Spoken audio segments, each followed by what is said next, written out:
It was August 26, 1346. The rain had just stopped drumming on a muddy field near a little French village called Crécy. The ground was slick with wet clay, the air thick and heavy, and out there stood around 9,000 tired English soldiers, staring across the field at an enemy more than 3 times their number. On the other side, 30,000 of Europe's most decorated knights were getting ready to crush us. They were France's pride, nobles gleaming in polished armor, the sons of ancient families, their banners bright even beneath a gray, brooding sky. Many of them were already arguing over who'd get the honor of capturing or killing the English king. They didn't know it yet, but just 4 hours later, that arrogance would die in the same mud they stood on. 1,500 of France's nobles, princes, dukes, men born to rule, would never rise again. We, the English, would lose only 40 men. Not 440. That afternoon, in one brutal sweep of chaos, 5 centuries of knightly supremacy ended. The proud idea that birth and title made a man superior in battle was shattered forever. And it wasn't shattered by kings or armored cavalry. It was done by commoners, peasants with 6-foot-long bows, men hardened by years of practice rather than noble blood. When the fight began, it was madness. The sky darkened under a storm of arrows. Men screamed. Horses went down thrashing and crying in the mud. The old, blind king of Bohemia, too proud to sit out the fight, ordered his knights to tie their horses' reins to his, so he could charge one last time. He died in that charge. Panic swept the French lines. Their knights trampled their own men trying to flee. Mercenaries were cut down by the very lords who had hired them. For days after, the battlefield was thick with crows so bloated from feeding on noble flesh they could barely lift off the ground. That was the Battle of Crécy, a slaughter that changed warfare forever. It was there, in the muck and blood of northern France, that the age of medieval chivalry truly ended, and the 100 Years' War began with France's most humiliating defeat. To understand how it all unfolded, you have to start with King Edward III of England. In 1346, he landed in Normandy with about 15,000 men, claiming the French throne through his mother's bloodline. His plan was simple: burn, steal, and terrify. He led what the French called a chevauchée, a brutal march through northern France, torching villages and taking supplies, a show of force meant to prove that their king couldn't protect his own people. Edward's army wasn't big, but it was fast, disciplined, and deadly efficient. After they sacked the city of Caen, they turned toward the coast, trying to reach Calais, an English-held port, before the French could cut them off. But King Philip VI of France wasn't about to let that happen. Philip had gathered what was probably the biggest army Europe had seen in decades, somewhere between 30 and 35,000 men, including 12,000 armored knights. It wasn't just a force. It was a statement. The finest nobles in France answered the call, along with princes from the Holy Roman Empire, the King of Bohemia, even knights from the Kingdom of Majorca. It was like the medieval version of the Avengers, except this group was fueled more by pride than discipline. These men were born into battle. Their armor was worth more than an entire village, and they'd been trained since childhood to fight from horseback, to see war as their birthright. For centuries, men like them had ruled the battlefield. Foot soldiers were just there to die first, and archers were treated like vermin. The real warriors were the nobles on horses, flashing their swords and their crests. But King Edward wasn't about to play by those rules. He knew he couldn't win that way, not when he was outnumbered, far from home and running low on supplies. His faith rested in his 5,000 longbowmen from England and Wales, peasants, petty criminals, the rough kind of men who'd been forced by law to practice archery every Sunday since they were boys. The English longbow didn't look like much, just a tall, curved piece of yew wood, about 6 feet long, but it was one of the deadliest weapons ever made. In the right hands, it could send an arrow flying more than 250 yards with terrifying force. A skilled archer could let loose a dozen arrows in a single minute, one every 5 seconds, and each one had the power to punch through armor. That kind of speed was devastating. While a French crossbowman was still cranking back his weapon for another shot, an English longbowman could fire 6 or 7 arrows, each one cutting through the air like death itself. The draw weight on those bows was brutal, sometimes as much as 180 pounds. After years of constant training, the archers' bodies literally reshaped themselves. Even now, centuries later, archaeologists can tell who the longbowmen were just by their bones. Their left arms were longer, their shoulders twisted from the strain, their skeletons permanently marked by the weapon that defined their lives. Edward III positioned his army smartly, on a low ridge near Crécy, giving his men the high ground. His longbowmen were arranged in a V formation, so their lines of fire overlapped. It meant that any attack would come straight into a deadly funnel of arrows. Then Edward did something nobody expected. He ordered his knights to get off their horses and fight alongside the common soldiers. For nobles, that was unthinkable. Men of rank didn't stand shoulder to shoulder with peasants in the mud. But Edward wasn't after glory, he was after victory. And he understood something the French didn't want to face. The age of the mounted knight was over. That night, the English camp was calm and methodical. Soldiers rubbed beeswax into their bowstrings to keep them dry. They drove sharpened stakes into the ground to block cavalry charges and dug pits and trenches by torchlight. Edward made sure everyone had food, water, and rest. By the time they turned in, the men were fed, ready, and steady.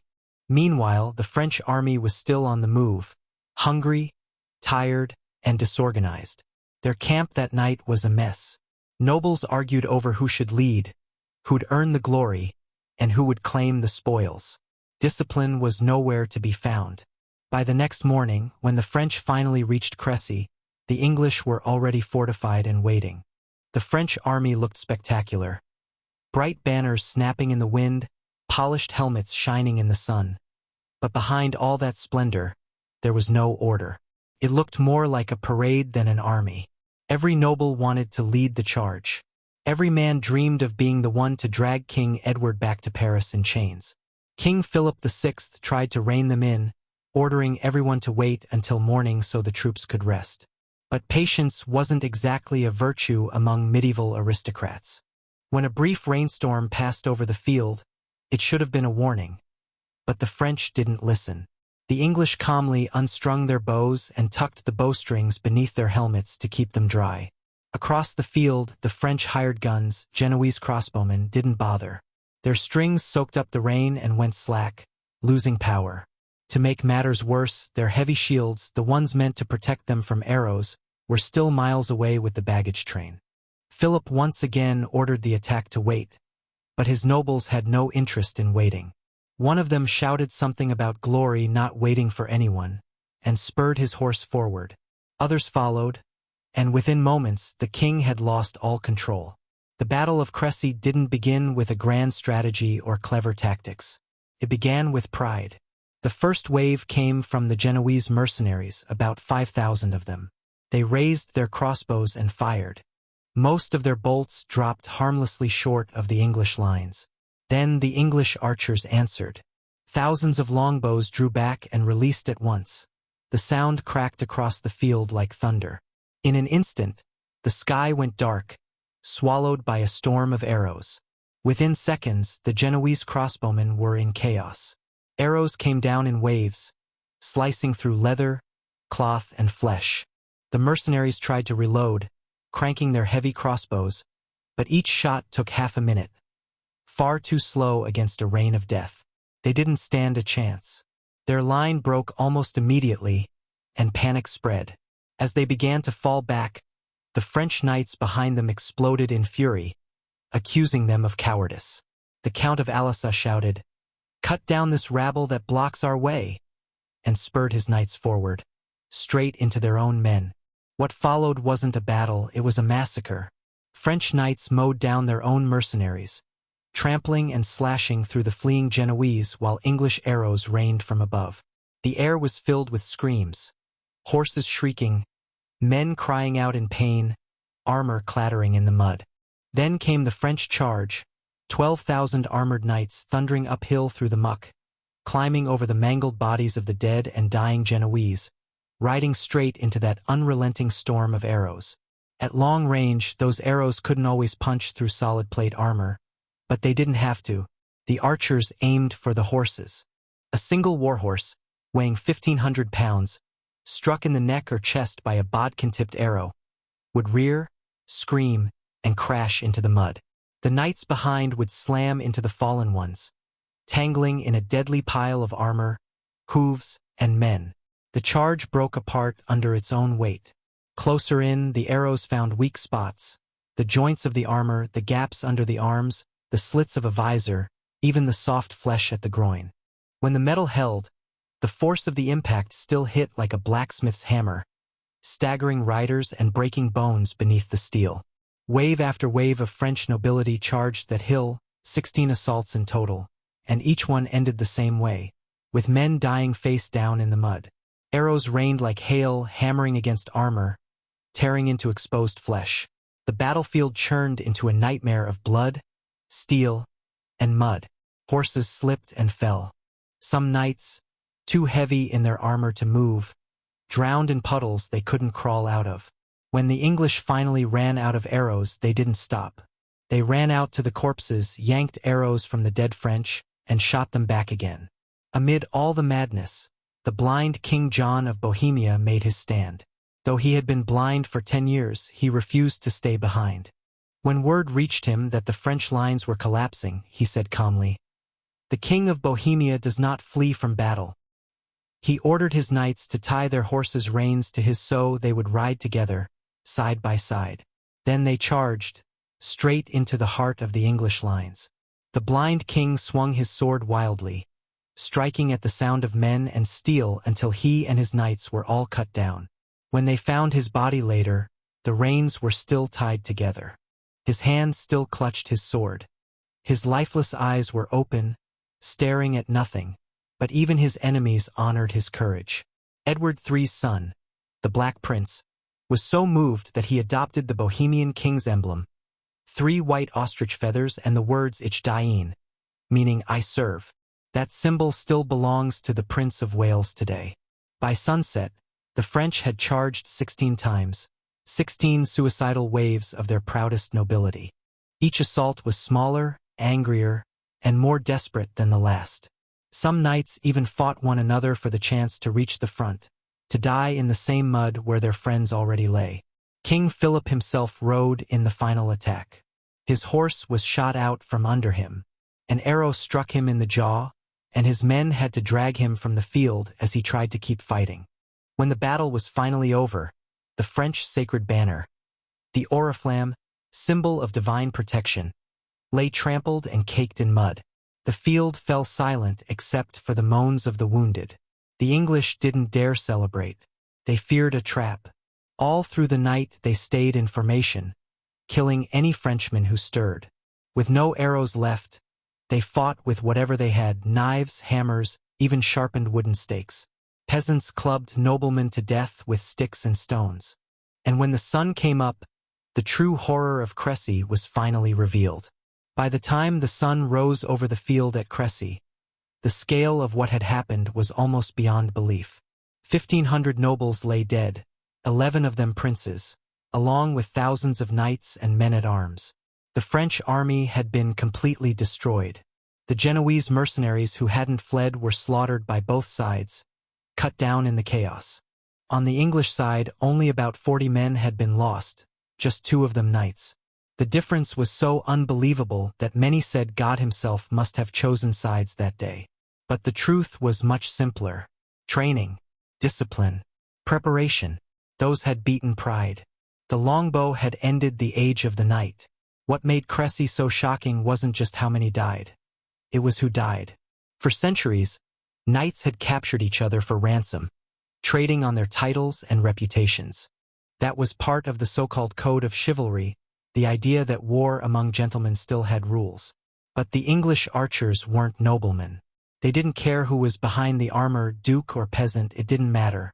They shot to kill. And in doing so, they shattered the illusion that bloodline meant anything on the battlefield.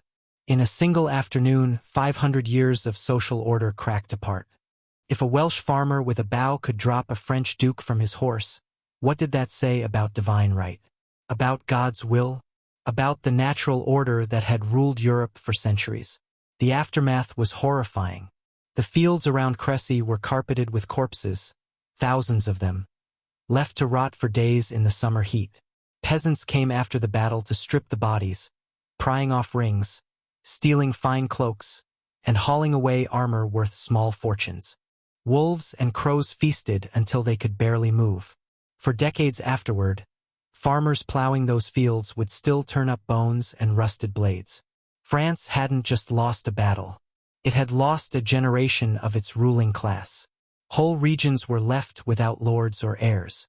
The kingdom's power structure collapsed almost overnight.